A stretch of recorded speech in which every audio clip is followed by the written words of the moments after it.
in our country, women's rights are in a much more advanced state of universal recognition than in most other European countries. Some women take an active part in politics. And to make that clear to you, I introduce to you a woman who is a fellow delegate of mine at the League of Nations Assembly, and she happens to be my wife, Countess Apponyi, who is also president of the National Council of Hungarian Women. My last message to you is this. My last message to you is this. If you hear Hungary mentioned, don't think only of all the picturesqueness which is talked about in connection with her, but think of her historic performances, think of the fearful struggle which a nation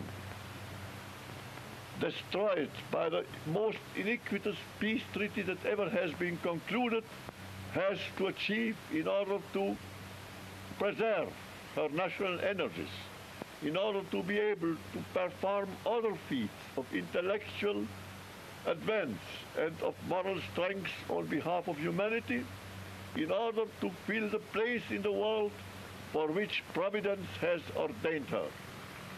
That's why you still find me at the age of 83, in the middle of the contest, in the middle of the battle. I don't know how many years I may hold out still. That depends on God's mercy.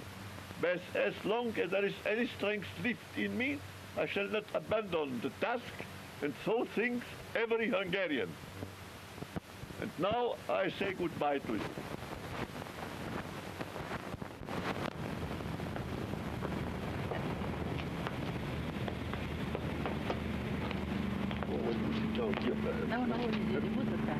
Yes?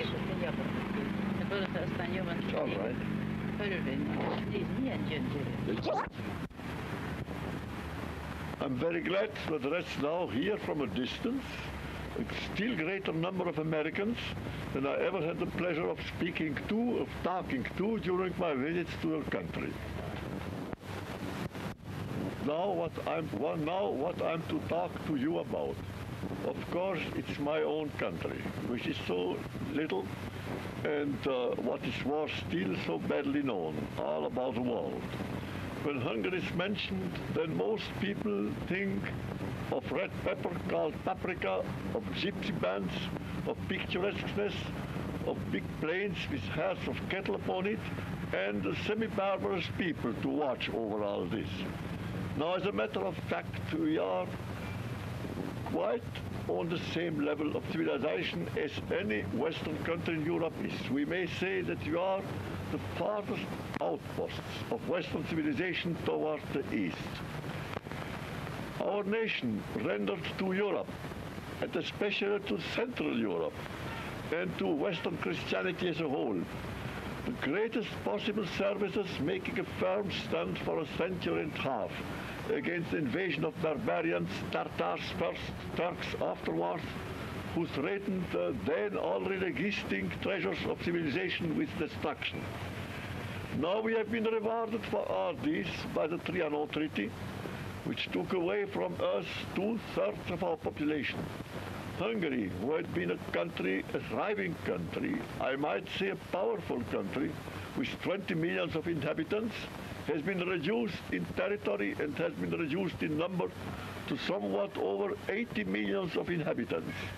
And if you are told that these were alien races who have been made free by being severed from Hungary, then all I can answer is this. They never have been asked whether they are willing to be taken away from us. They were, as President Wilson put it, driven as so many cattle from one stable to another one. And as to the alien races, I can state that of the 14 million of people who have been taken away from us, 3.5 million are Magyars, who have now been subjected to foreign dominion and who certainly feel it as a grievous injury done to them, and are in a distressed state morally as well as economically. This is what I want to say you about my country. And the message which I send to you is this, that even in this our reduced state, even in this state of utter misery and dejection, we are mindful of our duties towards humanity, and here, taking part in the work of the League of Nations, we are doing our best in the interest of goodwill among the people and among nations. We don't expect to get our wrongs set right by new wars, which seldom lead to any resetting of justice, but only like playing at football with injustice. We seek it by the progress of human wisdom, of human goodwill. In our country, women's rights are perhaps more advanced than in many other countries. Women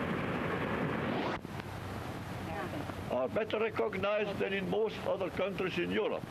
As an example of this, I introduce to you my wife, Countess Apponyi, who is my fellow delegate at the Geneva League of Nations Assembly.